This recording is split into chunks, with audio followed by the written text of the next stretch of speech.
Olá, estamos de volta para mais um bate-papo aqui no podcast Lidere Mais, o podcast oficial do maior encontro empresarial da região. Agora nós vamos falar com Caio Coppola, comentarista político, que vai palestrar aqui também na nossa 9ª edição e traz o tema Por que o Brasil está destinado ao sucesso. Seja bem-vindo, Caio, é um prazer ter você aqui hoje. O prazer é todo meu, Júlia. Obrigado por me receber.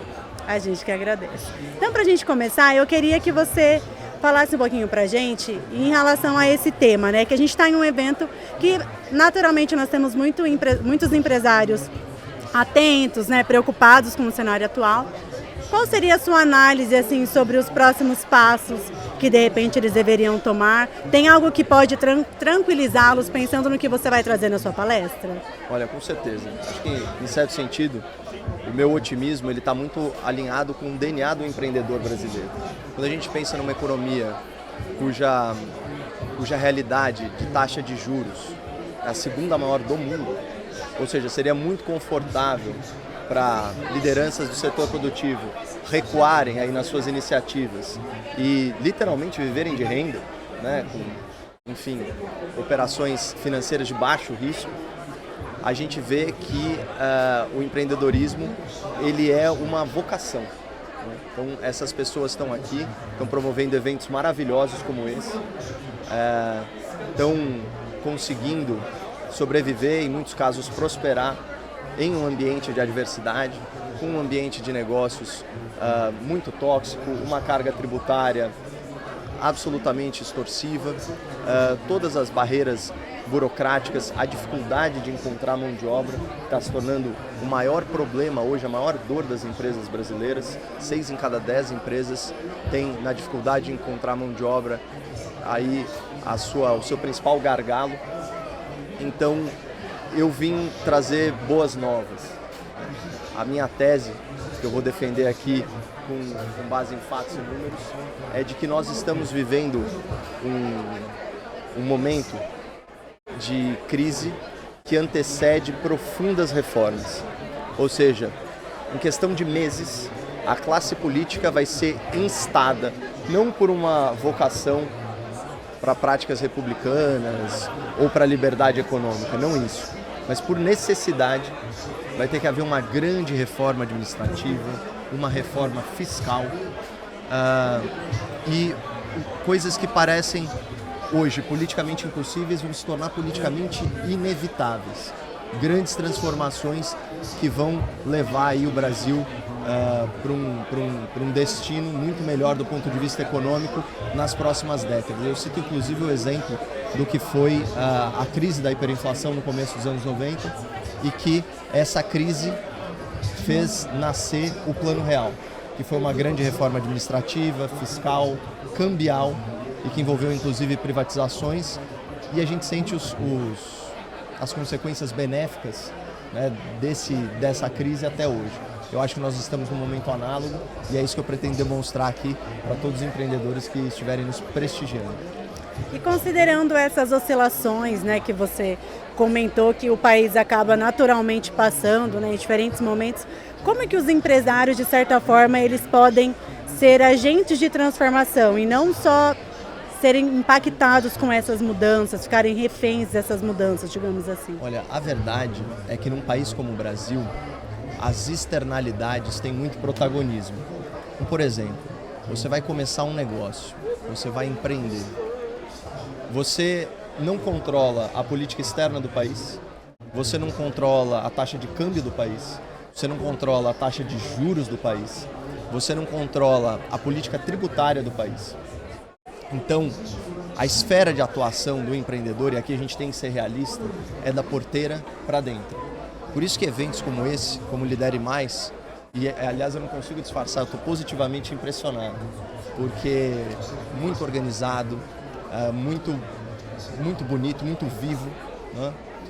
Eventos como esse são fundamentais, porque eles trabalham justamente nessa seara, ou seja, como que eu consigo otimizar processos, encontrar novas tecnologias, fortalecer parcerias, ter um momento de relacionamento, de networking, buscar novos negócios. Eu acho que esse, na verdade, é o DNA. E claro, dentro de toda a atividade econômica, existe a sua função social, o seu papel social. E o empreendedor, nesse sentido, além de gerar empregos, ou seja, de gerar oportunidade, de gerar renda, gradualmente no mercado corporativo, há um movimento bem-vindo, né, de retribuição à sociedade, principalmente em questões de preservação ambiental, de neutralização da pegada de carbono, de projetos sociais, né, da participação nos programas de incentivo fiscal, que isso ainda é incipiente aqui no Brasil, mas é uma cultura que vem crescendo. Então, eu acredito que o empreendedor, já pela natureza da sua atividade, ele é um grande colaborador aí com o futuro do país, mas ele está indo além. E por isso também me sinto muito prestigiado de participar de um evento como esse. Que bacana, ótimas colocações, ótimos apontamentos. Pensando nisso, eu queria até que você falasse pra gente, assim, na sua visão, qual perspectiva que o empresário pode ter, assim, para o próximo ano? Olha, a minha palestra, como você bem disse, tem o título Porque o Brasil está destinado ao sucesso, mas ele não está destinado ao sucesso imediatamente. Isso não é a minha previsão, é a projeção de todos os economistas. A gente vive uma economia em desaceleração em relação a anos anteriores, em relação a 2021, 22, 23, 24. O que eu quero dizer com isso? Quando a gente pega, por exemplo, os últimos números do PIB, as últimas 3 prévias mensais, houve um recuo da economia. Quando a gente vai para o varejo, vários varejistas expondo aqui, o índice de confiança é o mais baixo desde a pandemia. A gente tem hoje no Brasil o número recorde de empresas inadimplentes, segundo o Serasa, mais de 8 milhões de CNPJs, é muita coisa, devendo um total de 193 bilhões de reais. Então, essa é a situação. E, como a gente disse, o empreendedor, ele tem a sua ingerência da porteira para dentro. Da porteira para fora, são os nossos governantes. É o grupo político que controla o país.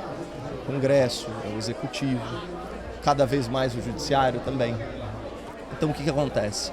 Se não houver uma mudança na política econômica ou nos fundamentos da macroeconomia, não dá para esperar um impacto positivo para o empreendedor. Ele tem que se virar realmente da porteira para dentro.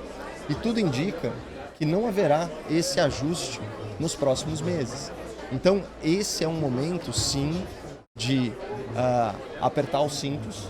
É uma fase mais turbulenta mesmo.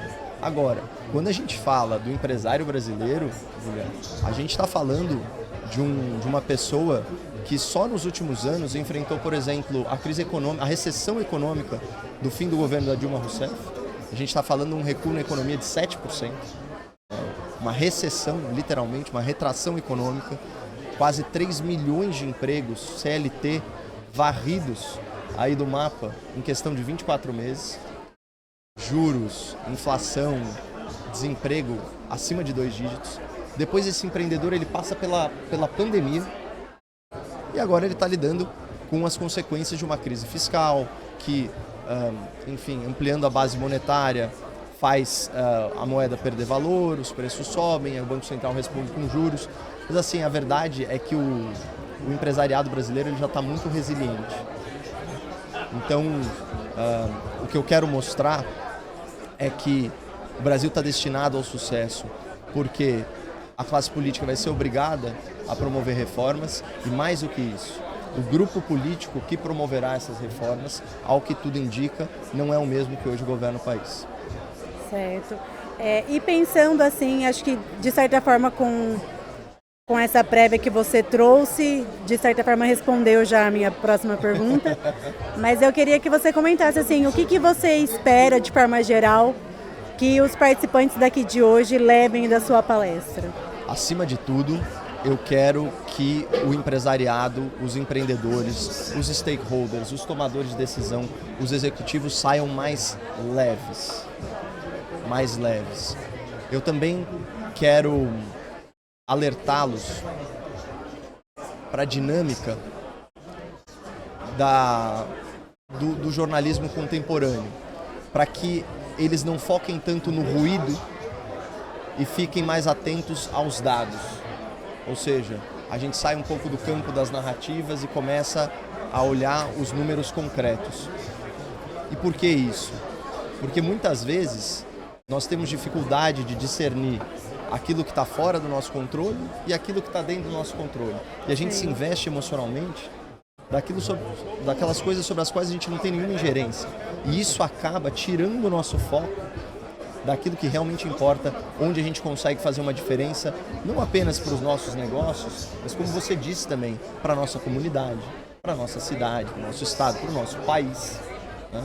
Então, eu quero aliviar algumas tensões, vamos dizer assim. Eu acho que a minha contribuição hoje, apesar dela ser toda fundamentada em fatos e números e, portanto, ela é uma contribuição intelectual, eu acho que o maior ganho que o empreendedor pode ter, na minha futura fala, em breve, é emocional.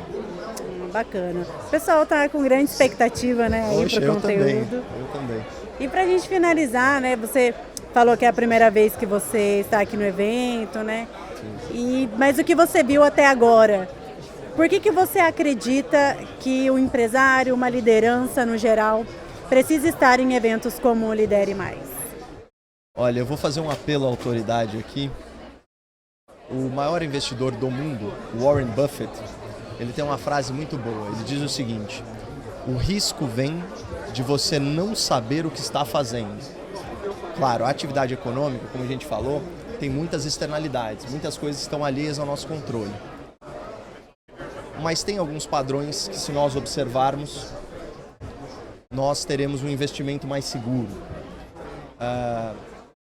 E, em última análise, o que o Warren Buffett está dizendo é: conhecimento minimiza risco.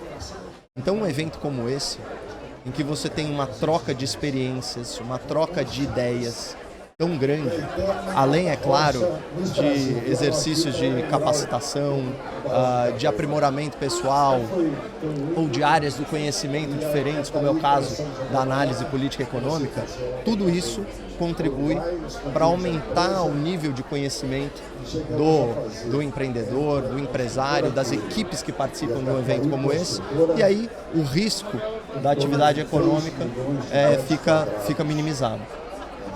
Perfeito. Então foi isso, Caio. Muito obrigada. Tanto por estar aqui no nosso evento, né, por estar trazendo um tema tão relevante aqui para Londrina, para a nossa região. E obrigada por participar também do nosso podcast. Imagina, olha, eu que agradeço. Recomendo você que perdeu a oportunidade de estar aqui no Lidere Mais, não cometa novamente esse erro. É um evento maravilhoso, muito bem organizado, nessa cidade aqui, que é um dos exemplos de prosperidade que deveriam ser emulados por todo o país. Perfeito, muito obrigada. Pessoal, então esse foi o nosso bate-papo com o Caio Coppola. Continuem acompanhando o canal do YouTube da Sil para não perder nenhuma entrevista. A primeira coisa que veio na minha cabeça, não fazer mais Genópolis. Foi?